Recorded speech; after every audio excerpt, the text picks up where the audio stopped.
Hello everyone, let's take a look at LeetCode 238, product of array except self. So we can see it's a very popular interview question. In the past 6 months, some big companies like Facebook, Amazon use this as an interview question a lot. So let's take a look at this problem. So the problem is first looks very simple. Given an integer array nums, we need to return an array answer, so that answer I is same to the product of all the elements of nums except nums I.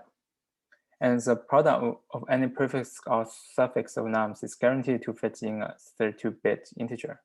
So given this input, we need to give this output. Okay, so it's one pretty naive algorithm. Like for each index, we just for loop all the other elements and to get result.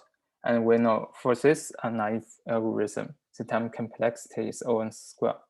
So we want to improve it a bit. For example, improve it to O(n). Let's see how can we improve it.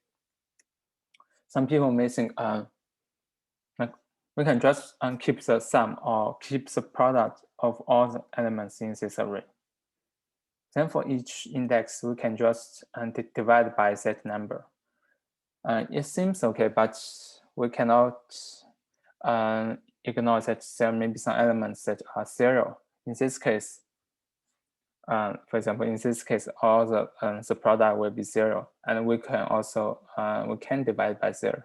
So we need to come up with a better algorithm. Okay, we can think in this way. First, we can just declare a vector of integer results. We initialize it to 1. Finally, we just return this result. Let's see how can we update this result.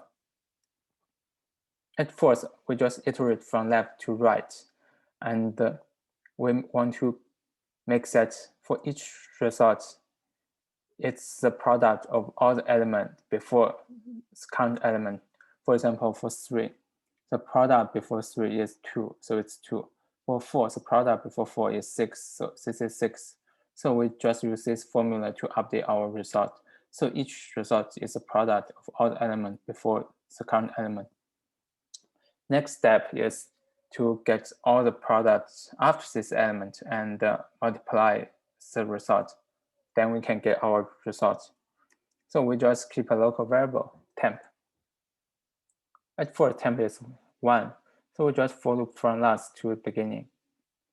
Like 1 I is 3, we just multiply 1 to 6. So this is 6. Next, we update this temp. Since I is 3, so temp becomes 4. Then we multiply this 2. This is 8.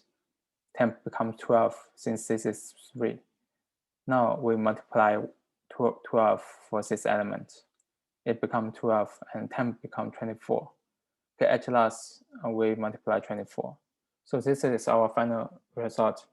So the key idea is first we use one pass to get the result array, so that each value in the result is all the product of the previous element.